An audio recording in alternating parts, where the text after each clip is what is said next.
Hello students, मैं हूँ आपकी वैशाली दीदी। इंग्लिश का चैप्टर हमारा जो चल रहा है द फॉक्स एंड द रावेन वाला, इसका हमने जो लास्ट वीडियो है वहाँ पर let us think and reflect पे हमने स्टॉप किया था। तो यहीं से इस वीडियो को हम स्टार्ट करते हैं। हमारा जो है यहाँ पर हम let us think and reflect से स्टार्ट करेंगे। इसमें हमें फर्स्ट क्वेश्चन दिख रहा है। हमारा जो फर्स्ट क्वेश्चन है, पहले हम इसे समझ लेंगे कि हमें यहाँ पर पिक्चर्स के अकॉर्डिंग में क्या करना है। फिर इसमें हमें कुछ छोटे छोटे बॉक्स दिए गए हैं कुछ लिखने के लिए, तो हम उसमें क्या लिखना है वो भी देख लेते हैं। क्या हमारा क्वेश्चन है, look at the picture and number them in the order that they happen in the poem. हमें पोएम के हिसाब से जो है इस पिक्चर को अरेंज करना है। हमारी पोएम में क्या क्या हुआ था उस हिसाब से। तो हमारी फर्स्ट पिक्चर है, यहाँ पे फॉक्स है और क्रो है जो पेड़ पर बैठा हुआ है, उसके हाथ में कुछ खाने की चीज़ है। सेकंड पिक्चर में जो फॉक्स है वो खाना लेकर भाग जाती है और जो क्रो है वो पेड़ पर ही बैठा रह जाता है। थर्ड पिक्चर में हमें दिखाया जा रहा है कि यहाँ पर जो क्रो है कुछ सामान उठा रहा है, कुछ खाने की चीज़ उठा रहा है। फिर जो फोर्थ पिक्चर है उसमें हमें दिख रहा है कि जो फॉक्स है वो देख रही है क्रो की जो चोंच है उसमें से कुछ खाने की चीज़ गिर रही है।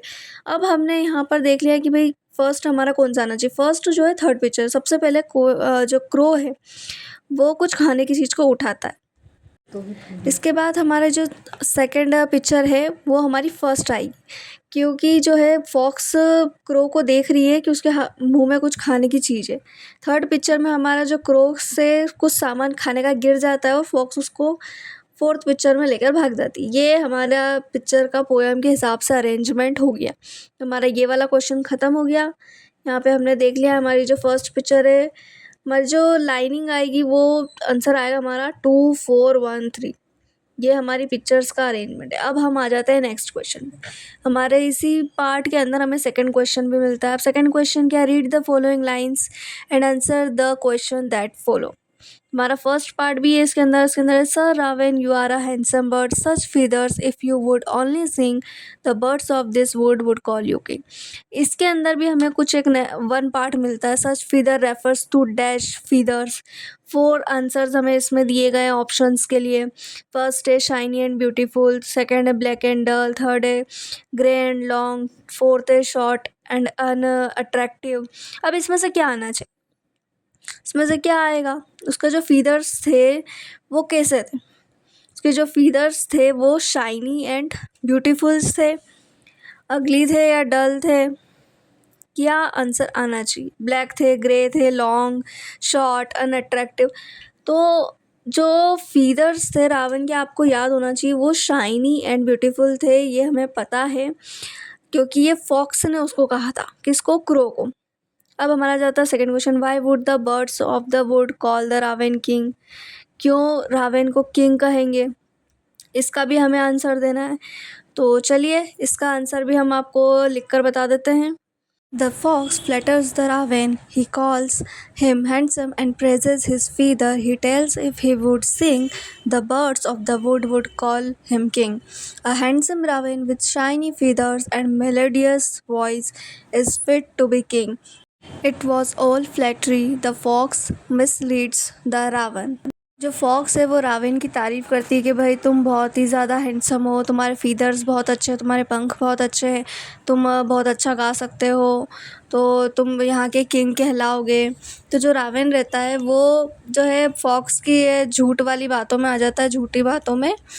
तो इस तरह से जो है फॉक्स रावेन को मिसलीड करती है, गलत तरह से गाइड करती है। अब हम आ जाते हैं हमारे थर्ड क्वेश्चन पे, why does the fox addresses the raven as sir. तो अब हम इसका आंसर भी चेक कर लेते हैं। To flatter the raven the fox addresses him as sir. The fox wants his morsel hands, tries every way to flatter the raven. The fox addresses him as sir.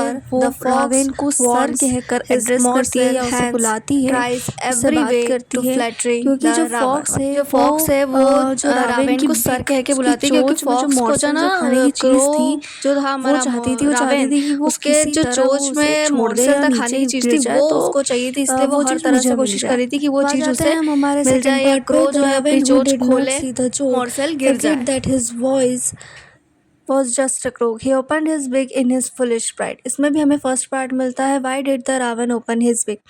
Ravan ने अपनी big जो चोंच थी वो open क्यों करी? Raven open his beak to sing. अपनी चोंच गाने के लिए खोली थी तो मोरसेल जो है वो गिर जाता। सेकंड पार्ट है complete the following with one word from the given lines. इसमें हमें लाइन दी गई फॉक्स, क्लेवर, रावण। अब इसमें चौथा वर्ड, फोर्थ वर्ड आएगा फुलिश, क्योंकि रावण जो है वो फुलिश था। यहाँ पर हमें 5-6 क्वेश्चन दिए गए हैं, ये हमें कंप्लीट करना है। इसमें जो ये क्वेश्चन आंसर वाले पार्ट है इसका सारे आंसर हम आपको एक साथ ही बता देते हैं, उसके बाद की हम सारी एक्सरसाइजेज भी साथ में ही कंप्लीट करते जाएंगे। Why does the Raven forget that his voice is just a croak? तो हमारा आंसर है The Raven believed whatever the fox told him. He became proud of his good looks and shiny feathers. He forgot that he could not sing but only croak. He became vain and thought himself to be really handsome and worthy of being called a king. रावेन ने fox की बातों पर believe किया और उसे खुद के looks पे बहुत ही ज़्यादा प्राउड था, उसके फीदर्स को लेके बहुत ही ज़्यादा प्राउड था वो, और उसे लगा कि वो बहुत ही अच्छा गा सकता है। पर रावेन जो है भूल गया था कि उसकी वॉइस जो है बिल्कुल क्रो के बिल्कुल बेकार सी है। तो जो है रावेन खुद को हैंडसम और वर्थी ऑफ किंग समझ रहा था कि भाई सब मुझे किंग कहेंगे, तो वो भूल गया था इस बात को। How does Renard make the raven sing? Answer है the Renard was very clever. He flattered the raven, he called him handsome, he praised his feathers and told him that if only he would sing the birds of the wood would call him king. The foolish bird did not realize that he was being fooled. Elated by the thoughts of being called a king, he began to sing. He forgot that he could not sing but only croak.